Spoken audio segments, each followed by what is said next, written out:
This is part 4 of solutions. Last video we discussed about the Henry's law for pressure. That is, at constant temperature, the solubility of a gas is directly proportional to the pressure of the gas. And we have seen so many applications based on Henry's law.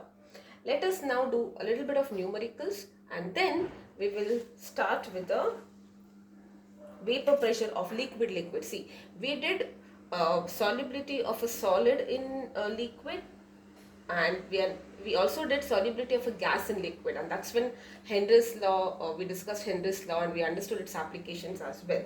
Okay, so let us do some numericals based on Henry's law. So now in the exam they will not give you what is this numerical based on as such. You are to just figure out the kind of solute and the kind of solvent. If you think it's gas in a liquid, you can very well use Henry's law.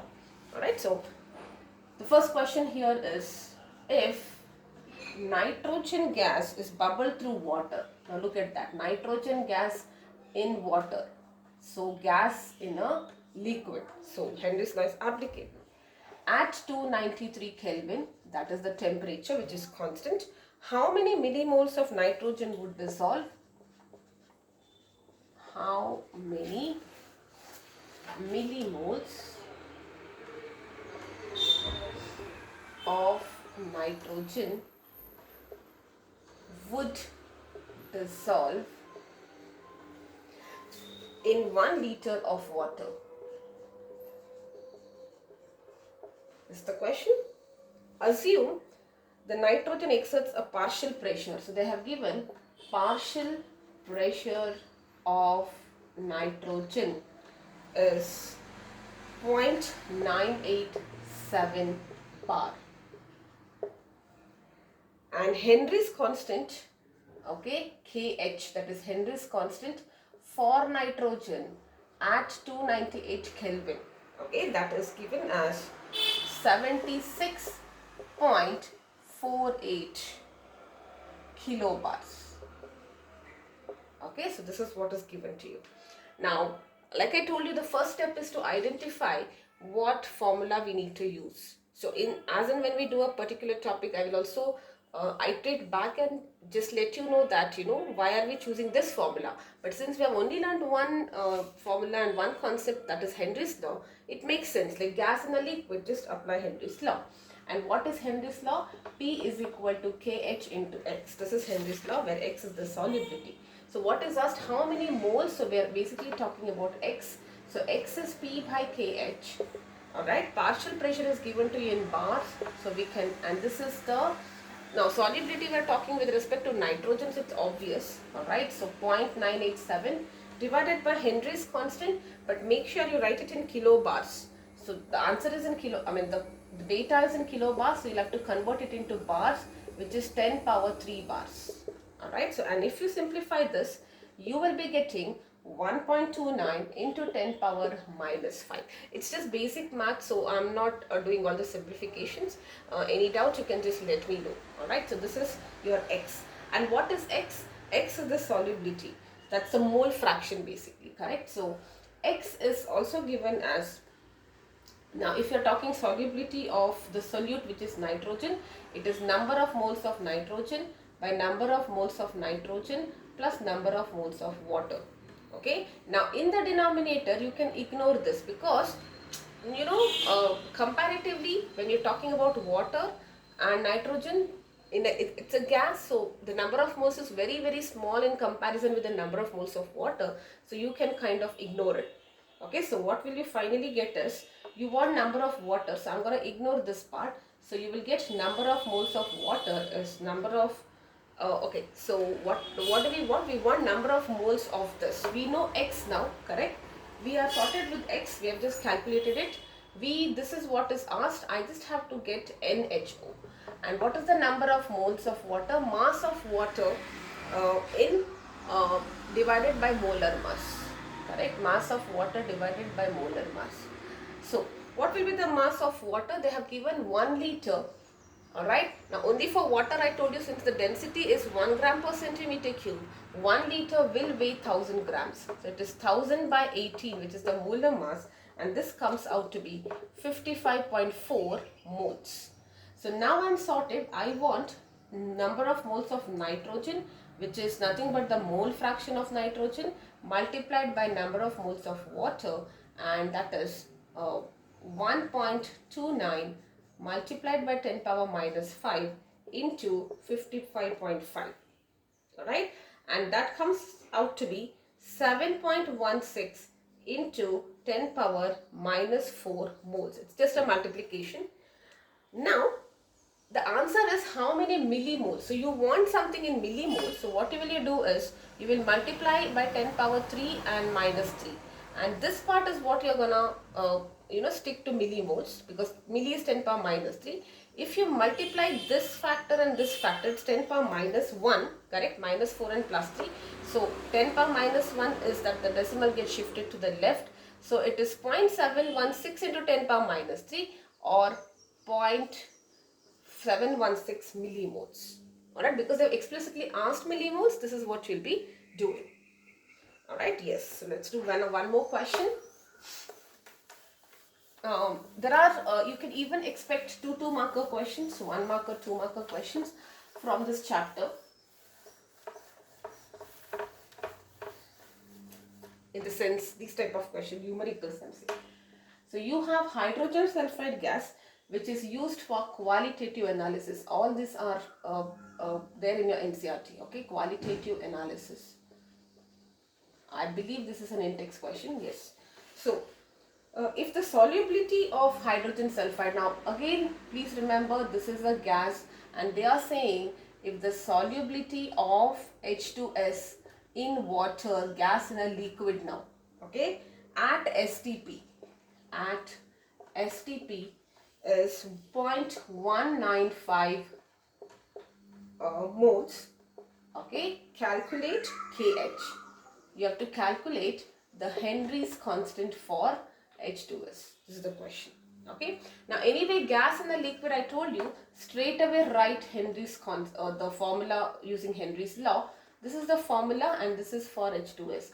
You are supposed to calculate this, right? So, KH is equal to P by XH2S. Okay. Now, solubility is given 0.195 mole, okay, 0.195 m, that is mole. Okay, now you just have to know partial pressure and this. So what will be the partial pressure? Since it is given at STP, you can understand that at STP partial pressure P at STP is nothing but 1 atmosphere, or in terms of bar, if you are writing, it is 0.987 bar. This is at STP. Okay, 1 atmosphere it means nothing, but we are writing it in STP generally in bars, because the value of KH is generally given in bars. That's the reason we convert it into bars. That's all.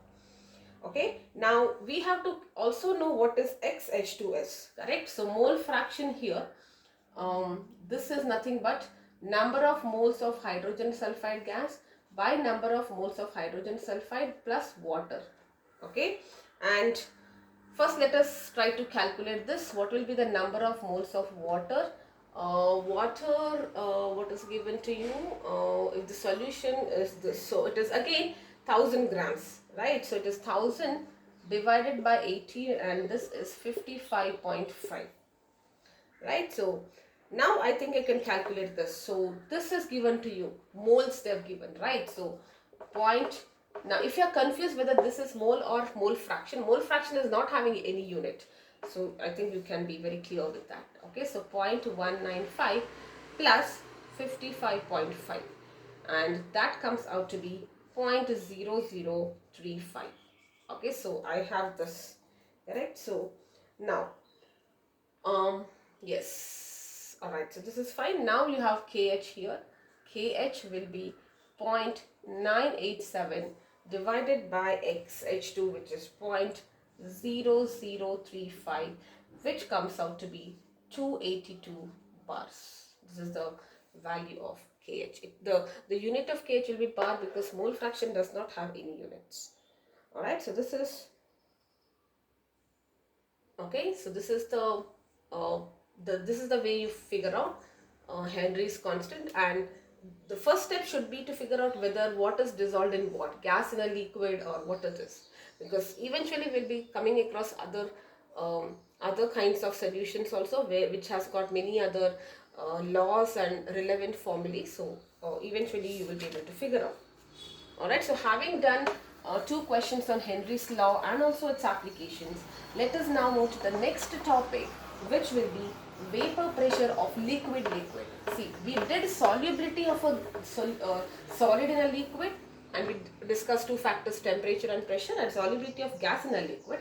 Now we are going to deal with a new topic, that is vapor pressure of liquid solution. So liquid solute in a liquid solvent. Alright, so first let us focus on the concept of vapor pressure. So what is vapor pressure? So let us say there is some kind of a liquid. Let us take it as water. Okay, and here there is lot of air, correct? You have taken like, half a beaker of water roughly, and on top there is air. So what happens, some of the liquid, that is water molecules, on the surface especially, they have more energy. Okay, some water molecules which are at the surface, they have more energy.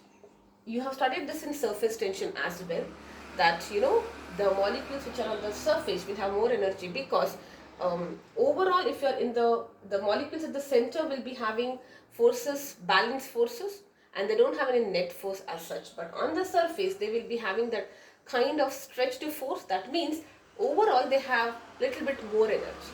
Alright, so they have more energy, and since they have more energy, they can escape as vapors.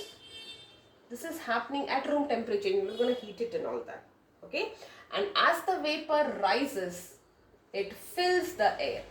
The vapor, water vapors, is now filling the air, which is just above the liquid layer. Alright, now at the same time, some vapor particles, water vapor particles. Now what happens, the vapor particles, as they move, they will be occupying this space, and they might collide with each other or collide with the walls, and some vapor particles might lose energy, and when they lose energy, they change into liquid and enter water again. So this is something which is continuously happening. Some water molecules which are having more energy convert into vapor, and at the same time there may be some vapor molecules which might convert into liquid by losing energy. Now after some time, an equilibrium is established between liquid and vapor. Okay, so this is an equilibrium. What is the meaning of this? The number of water molecules which are converted into vapor is equal to the number of vapor molecules which are converted back into liquid. So it looks like nothing is happening, because 10 molecules get converted into vapor, 10 molecules are getting converted back into water. Okay, but it's a continuous process. On the whole, you feel that nothing is happening.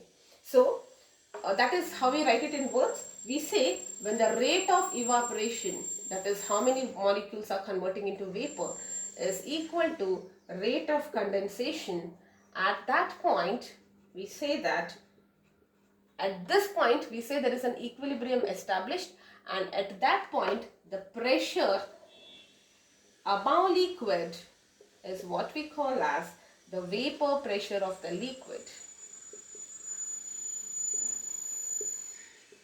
at room temperature. Okay, so this is the meaning of vapor pressure.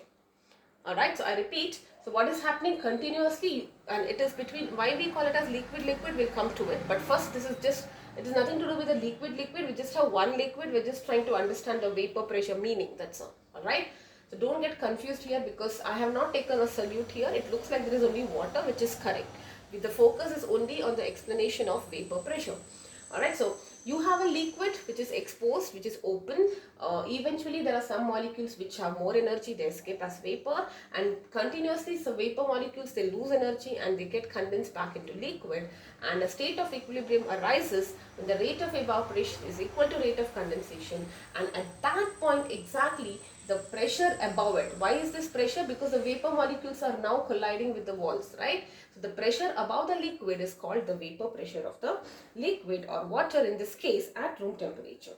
Now if you consider, now we are talking about this part, okay. Now if you consider a binary solution of two volatile liquids. Now volatile is very very important, because what is the meaning of volatile?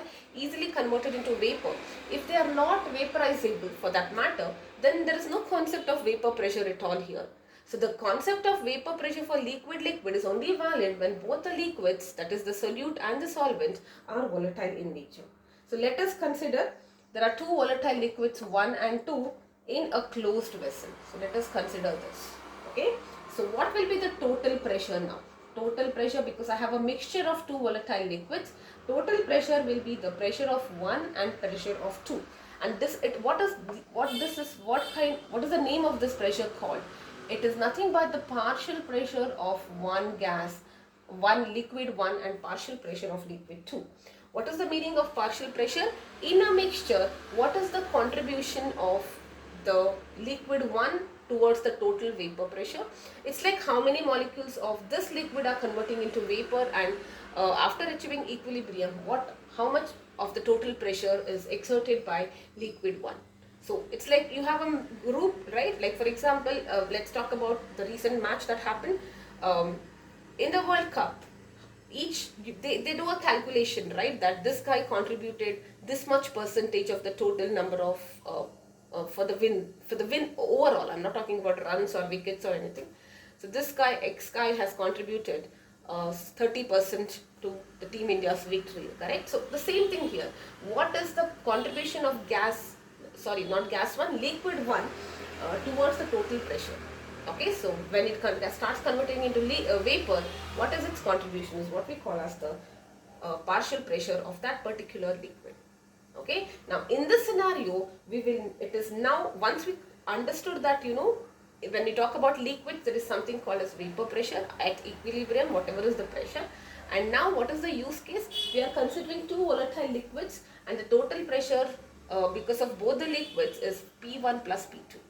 Now it is a good time to define something called as Raoult's law, which is super duper important from the exam perspective. Okay, so we will just now understand what is Raoult's law.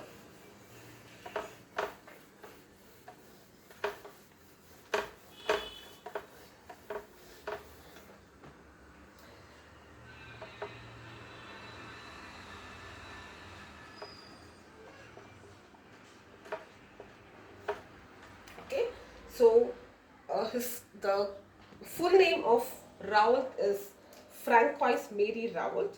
So, what he said was, for a solution of volatile liquid, okay, for a solution of volatile liquid, I told you this is very very important. The partial pressure of each component,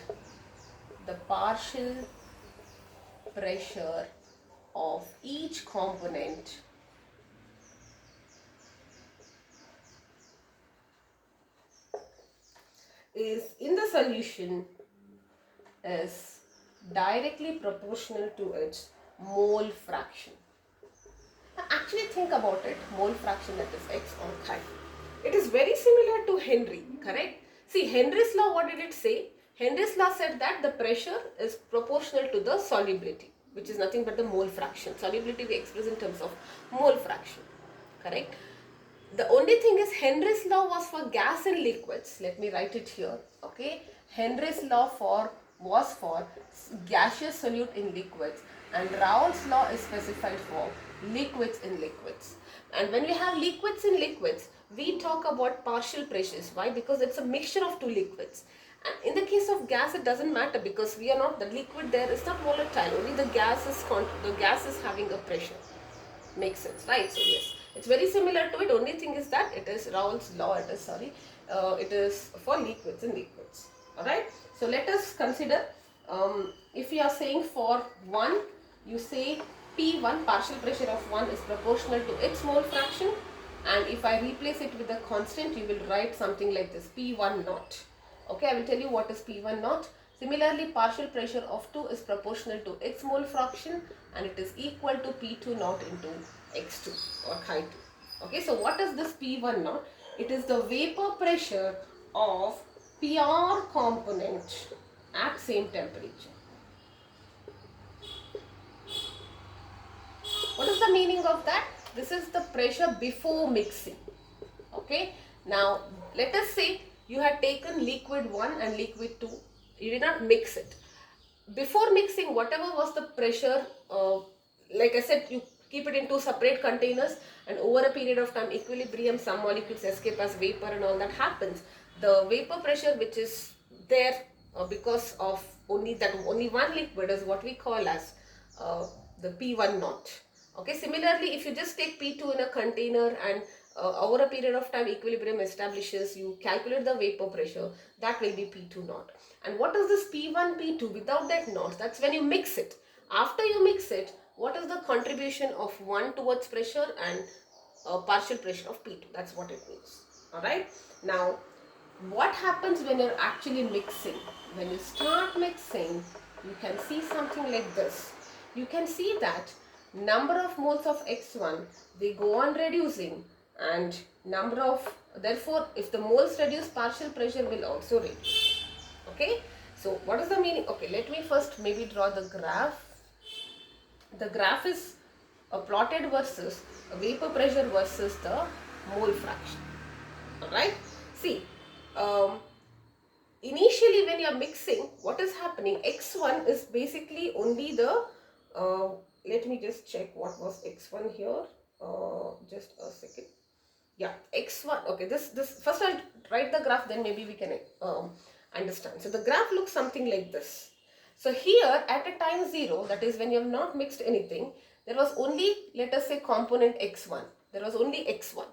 So X1, there was no X2, right? So that means, you know, how will you calculate mole fraction? There is no 2. It's just, what is mole fraction? Solute by solute plus solvent. If there is only one molecule, it is going to be 1, correct? And you say X2 is 0 here because this is before mixing. There is only one component, and whatever is the pressure, it's only because of 1 here. So this pressure is what we call as P1 naught. Does that make sense? This is P1 naught because initially before mixing, you have not put the second liquid yet. There is only one liquid, that is X, that is liquid 1. And its mole fraction will be 1 because there is, what is mole fraction? Number of moles of solute by solute plus solvent. Only solute, no solvent, it is 1. And only before mixing, whatever is the pressure, we call it as P1 naught. So this is how it is. And when you are mixing it slowly, we are adding X2 there, right? So X1 slowly reduces. So P1 also kind of reduces, correct? So P1, this pressure reduces slowly like this, okay? And slowly, this is P1, I will write it as P1, P2 slowly kind of builds up, okay? So what is happening? This is what is happening. So that's why you are getting a line like this for 1, okay? This is the line for 1. And what is happening to X2, alright? You can see that, see, this is X1 here, and let us say after some time, you will get X1 as 0 because now you are having only X2 will be equal to 1. Only 2 is there now. Initially there was nothing. Now you are adding and you are adding, and you are adding so much that, you know, X1 is almost negligible. So you only have X2, and X2 is equal to 1. And when there is only X2, the pressure is called as P2 naught, correct? So if you are coming from this side, you can see that this is also reducing, right? Because if you are coming from this side, let us say there was only X1, X2 and X1 was 0. Now you slowly started adding X1. That's why it is reducing. So this is the graph, you get it. Okay. So if you are coming from this side, you feel that X2 is reducing and P2 is also reducing from this side. Okay. This is when you are going here and this is when you are coming here. Okay. And what will be the total pressure? Total pressure is P1 plus P2. I'll just repeat this once again. What is the meaning of this? This is a pressure, this is a graph of vapor pressure versus mole fraction. Okay. So initially you are having only one liquid and there is no second liquid because you have not mixed it. There is only liquid 1 here. And the pressure, because it's only one liquid, what is that? Pure component, that is P1 naught.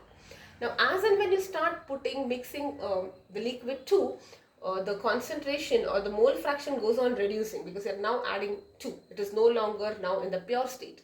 So that's when we say because X1 reduces, P1 also reduces. So that's the reason partial pressure falls as and when you start adding the liquid 2. Okay, and eventually a time will come when you can see that, you know, mole fraction, the first component mole fraction becomes 0 because the denominator is becoming so very great because you are adding X2 now. and x2 becomes 1, and when x2 is 1, the corresponding partial pressure is P2 naught. So if you look at from this side, it looks like initially there was x2 and now it is slowly reducing. Just a second. Yes, so the total pressure will be P1 plus P2. This is the case. If you want, I will write this is before you mix it. Okay, now let us talk about Dalton's law and try to write this.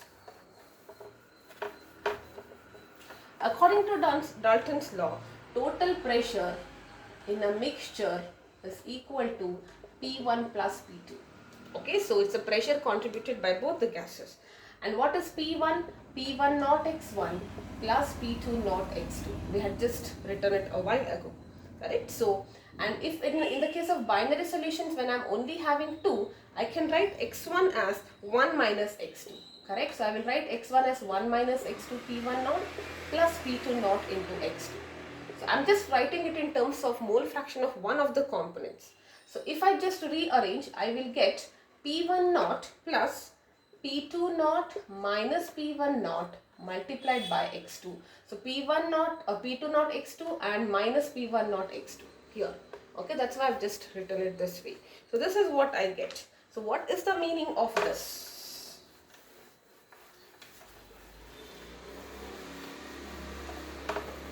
So this only means that the total, this is the total VP, right? This is the total vapor pressure. So total vapor pressure of a solution can be related to mole fraction of only one component, because if I know one, I don't have to worry about the other, correct? So I can write it in this format, okay? And the total VP varies linearly with the mole fraction of component 2. You said that it was going like this for 2, right? That is what we mean. Even if you talk about 1, it is varying linearly, but it is reducing, that's all.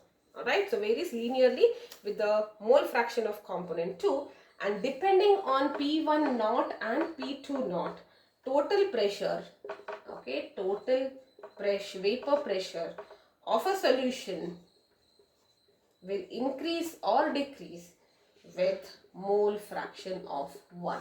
What is the meaning of that? Remember the graph, it was something like this, correct? It was something like this. Now we were talking about initially P1 naught and P2 naught. Now it is not required that P1 naught is always lesser. It depends. That's what I said. Depending on the value of P1 naught and P2 naught, the total vapor pressure might vary. Now if P1 naught is higher, suppose it was here, then it would have a graph like this, correct? So the total vapor pressure might increase or decrease with respect to the mole fraction of 1. So here we are telling mole fraction of 1, mole fraction of 2 is 0 there, that's what we consider, correct? So if you are sticking to mole fraction of 1, that is we are talking about this line. Now here, what it does it look like when the mole fraction of initially for the liquid 1, the mole fraction was 1 because you did not add in the second liquid, and then the mole fraction of 1 was reducing.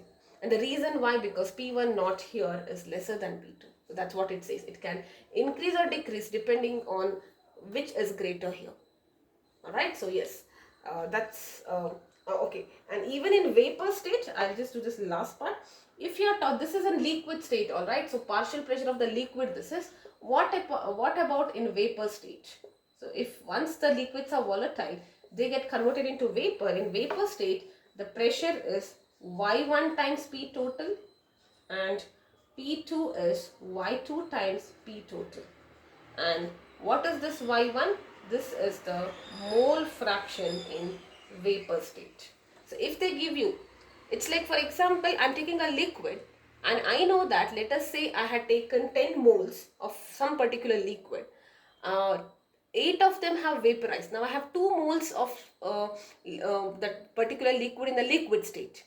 Okay, so I can calculate the mole fraction in the liquid state, which is the number of moles which are remaining in the liquid state, and whatever moles have been converted into vapor because they are volatile in nature, that mole fraction is what we call as Y. We denote it as Y, where Y is nothing but the mole fraction of the particular liquid one in the vapor state. So P1 is Y1 P total and P2 is Y2 P total. We can also write like this. So it is if you actually see Henry's law is nothing but a special case, Raoult's law is nothing but a special case of Henry's law. Like I told you, Henry's law is only for gases and liquids, and Raoult's law is liquids and liquids. And if you see both, Henry's law is P is equal to KH into X. Alright, because this is only for a gas. The solvent is liquid here. Whereas Raoult's law, you will write 1 and 2 because both are vaporizable, correct? So that is what we write. P1 is equal to X1 times P1 law. P naught into X. Okay, only the constants are different, otherwise it's nothing but, look at that, these constants are different, that's all. Alright, so that's it. In the next video, I will be doing questions on Raoult's law, which is again super important, and then we will talk about, now we did vapor pressure of liquids and liquids, we will also do solids and liquids, and then talk about ideal, non-ideal solutions and azeotropies. Alright, so I will soon upload the next video, which is where we are doing numericals of this. So you can, you have to be really thorough with this concept because this graph is important, this derivation is important, this part is also important because sometimes in the numericals they'll give you in gaseous state. Okay, so eventually when I do it, you will get it. So please be thorough till whatever we have learned, we have discussed Henry's law, Raoult's law. Be very clear when to use Henry's law and when are you supposed to use Raoult's law. Yes? Alright, yes. Bye for now.